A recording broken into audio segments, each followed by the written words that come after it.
The offseason is officially here. Super Bowl has been awarded to the Chiefs. Now it's time to give the perfect offseason plan post the Titans hiring their coaching staff now pretty much filled out. Brian Callahan, the head coach, getting Denard Wilson, a huge hire, the defensive coordinator.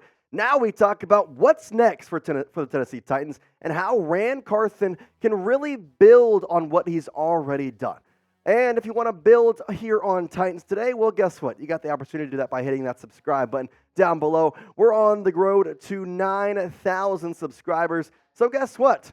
We are almost there. Hit that subscribe button. The bosses said they didn't think we could get to 9,000. I told them, we'll do you one better. We'll get to 10,000 before the start of the 2024 season. So let's get to 9,000 here real quick. 539 away. Go hit that subscribe button. I'm telling you, you're not going to regret it. The best Titans coverage on YouTube right here.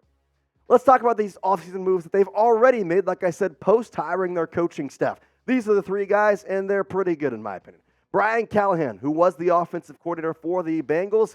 Listen, this is a great hire. He was formulating plans with Zach Taylor, the head coach of the Bengals. They really liked him down there in Cincinnati. He's a young guy, and ultimately, I think he's young-minded, which is a good thing in today's game. Mike Vrabel, who I did like, I think his mindset was a little more old-school type NFL, which unfortunately is just not the way the NFL works anymore.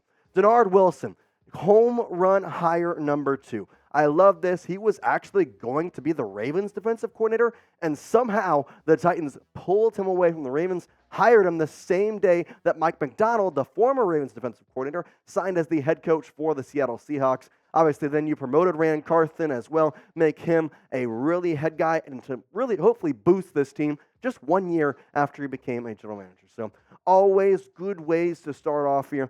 But ultimately, there's a lot of things to go for after this. So we ask the question, what's next? Well, that's what we're going to answer on today's show by talking about 5 things the Titans need to do to have a perfect offseason and set themselves up for success in 2024. Let's get into it with the first, the obvious, sign Tee Higgins. It's been the talk of the town since the offseason started and since Brian Callahan was hired. Now, T is a Tennessee-type guy, and he is a part of the Titans' needs. He's not the main need. Offensive line is that. That's pretty obvious. Offensive line is going to be where the Titans will really need their help. They allowed so many sacks this year, but if you go past that, I would say wide receiver is the second biggest need. Past that, cornerback and safety, which we will talk about later on in this video. Now, why does Tee Higgins make sense? Well, let's put aside that Brian Callahan was his offensive coordinator. Let's put aside that Tee Higgins grew up in Tennessee. And let's show that this guy is an absolute baller. 1,000 yards in back-to-back seasons. Had an injury bug hit him this year. Ended up with under 700 yards, but still over 650. The number I look at, though, he still had 5 touchdowns. He played some games without Jamar Chase and really popped off. The one I remember, the Bengals versus Steelers, and he played really, really well with Jake Browning as his quarterback. I think Will Levis is around Jake Browning's level, even maybe a little better. I would love to see T in Tennessee, and this is why he is proven talent. That's one thing that you won't get if you're drafting Malik Neighbors. If you're going to draft Romo Dunze or say anybody of the wide receivers. If Marvin Harrison falls, obviously you pick him. But still, it's proven talent. It's somebody who has proven themselves in the NFL for now 3 years. Every year, he has gotten better and better and better, and now you have a chance to sign him with a coach that he already knows, a state that he already knows. It all just kind of makes sense. It's been the buzz for a while, but I want to know this. I've asked you a lot of questions about Tee Higgins, whether you want him, how excited you would be, but I ask you a different one today. I want you right now, as we stand, what is your confidence level in Ran Carthon and the Tennessee Titans actually getting a deal done and signing Tee Higgins? Well, that's the question we have. Go down in the comment section. I want you to scale 1 being least confident a deal will get done and that Tee Higgins will not be a Titan. 10 being most confident, basically saying he may as well have already signed the papers. He is a Titan. Go down there. Let me know a scale of 1 through 10. The second thing you're going to need to do, draft Joe Alt. We talked about the offensive line not being the main need, and Joe Alt is the guy that I think the Titans want. Obviously, Olu Fashanu is a good option as well, but I think in the past couple weeks, maybe months, Joe Alt has kind of risen just above Olu in a couple of different ways. And it's not surprising because this dude, well, he did exactly what you asked of him at Notre Dame. Only 4 sacks allowed in his college career, 36 games. Thousands of snaps almost, 4 sacks allowed. This guy was a baller, and ultimately, if you want to go deeper into the metrics, dive deeper into why this guy is the right choice, just look at his PFF grades. 78.8 is one of his younger years. But then guess what? 91.4 last year, 90.7 this year, and his sacks allowed, 301 hurries. That's the one I look at here in this most recent year, 2 hurries. I'm going to chalk that up to the sack allowed, that Sam Hartman stinks. I don't think he's a good quarterback. That's my opinion, though. Don't take it as hard. 1 sack allowed, though, is I'm not going to put on him. That's just one that could have been a fluke. The big thing here, it helps out the O-line. The offensive line this year has been, well, dog crap, and that's putting it lightly. They were one of the worst offensive lines in the league and really forced Will Levis to kind of basically have some problems throughout his year, which leads me to my third point in the perfect offseason: develop Will Levis. Listen, I understand that some people don't believe he is going to be the quarterback here in Tennessee and that he is just a filler spot, but you can't deny that he needs some help to actually get a good look at him. I'll tell you how they can develop him and ways that he can be a lot better next year. But before that, make sure you're getting your tickets at GameTime. You can get $20 off your first purchase by using code TitansChat.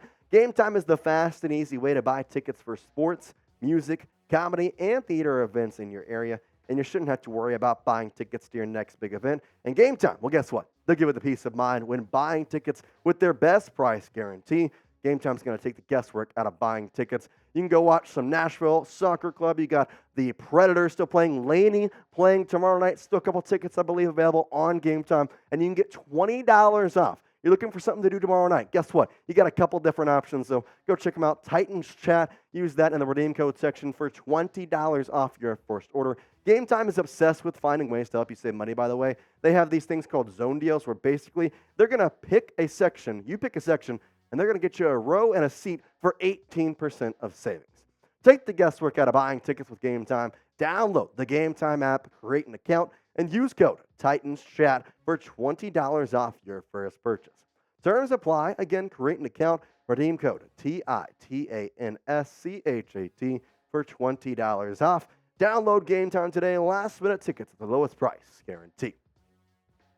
All right, Will Levis, again, rookie year, pretty good. 8 touchdowns, 4 interceptions in just the 9 games played. Had an injury bug at the last little bit of the year with that ankle. Obviously didn't start with Ryan Tannehill. 1,800 yards, though, and a quarterback rating of over 84. Listen, this was a good start, but the growth in this next year is going to be pivotal to see if he can actually be a franchise quarterback. I believe in Levis. We saw flashes of it. That Miami game specifically makes me believe that he can be a quarterback in this league for a long time. But the stats obviously need to kind of improve year in, year out. And that's going to start with improving him during the offseason. But there's some ways that I think it's not really on him. I talked about the sacks. But you want to know how many times that the Tennessee Titans gave up a sack this year? 64. Obviously not all of them were Levis. Tannehill was in there a little bit, but 64 sacks is unacceptable. 85. I don't even know what happened there, but forget that. You take out the outlier, they're 4th. You put the outlier, they're 5th. So either way, 64 sacks is absolutely unacceptable. And they had the tackle who allowed the most sacks in the league, Andre Dillard, who I believe will be cut. 12 sacks, and he got benched a couple times. Imagine if he wasn't benched. So I want to know from you, will Levis, have a good year in 2024? Type Y for yes. Type in for no. Will, type Y for yes. Type in for no. I'm curious to see what you think in the comment section down below. All right, I talked about some other needs, and here's where they address it. The secondary is a problem. Cornerbacks and safeties are an area where I think they need to try and bolster up. Why? Well, because there's a lot of free agents on top of which, but also these guys did not exactly play well. Christian Fulton, who's a free agent, played terribly, and he's not going to be coming back next year. Amani Hooker could be a cut candidate. Obviously, don't know. He's going to save a lot of money, so maybe there's a way to rework the contract. Kayvon Wallace, who had to pop in after Kevin Byard was traded, he's a free agent. Elijah Molden, who hasn't really played all that great in the slot. And Sean Bunting, who was probably the best guy in the secondary, also a free agent. Now, Roger McCreary played okay. There's a couple of guys that I think I liked for in the depth. But at the same time, you look at this team, and you know that the secondary is a pretty big issue. So how can they fix that? Free agency. Sign some guys. And There's one guy that I've really liked and I've talked about on this show before. That is Antoine Winfield Jr. Dude was a turnover machine this past year in Tampa Bay, 6 forced fumbles, 4 recoveries, 3 interceptions. But that doesn't begin to note his, I'm going to say, abilities on the football field. The way he was able to read the quarterback's eyes and ultimately limit big plays. That's what safeties are used for, and that's exactly what Antoine Winfield Jr. did all season long. I would love to see him in the Tennessee Navy Blue this upcoming season. Let's go to our 5th one. And this one I think is very important, just as these other 4 are. Re-signed Denico Autry and Azeez Al-Shaair. These guys were 2 of your best defensive players the entire season.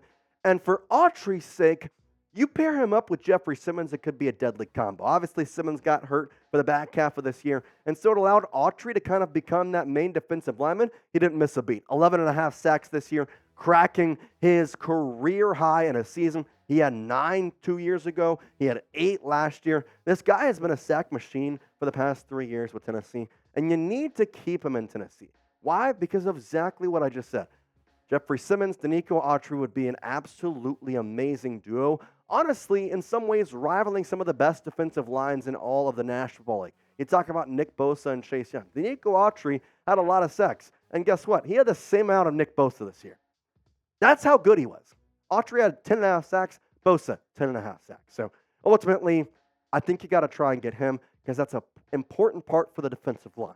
Now, Azeez, well, he's been your linebacker stakeholder for the past couple of years now. And honestly, I want him back. 84 tackles. He was the team leader. And this is just me. And post-game interviews and postseason interviews, just everything we saw from Azeez, he had this kind of calm but confident demeanor. And that's exactly what I would like from my type of players. I want you calm, but I want you confident. And Azeez just kind of really just showed what type of player he was all this year. Was a great on-ball guy, could rush the quarterback, could play coverage. I love what I saw from him. We got 5 things that we want to do in this offseason. I want you to grade my perfect Titans offseason and how it would compare to if they got all this done. Type A for A, B for B, C, D, or F. I want you to grade my perfect Titans offseason because, listen, this isn't just about me. I want to know what you're thinking here. You're the Titans fans, and I'm just trying to make sure the Titans get everything just right here. And we can cover it right on time today. A, B, C, D, or F. Grade my perfect Titans offseason. As always, we appreciate it, Titans fans. Again, make sure you're hitting that subscribe button. We're on the road to 9,000 subscribers. The bosses said we couldn't do it, so I told them, I'll check you one. We're going to go to 10,000 instead. Make sure you're hitting that sub button. We appreciate you. And Titans fans, as always, tighten up and peace out.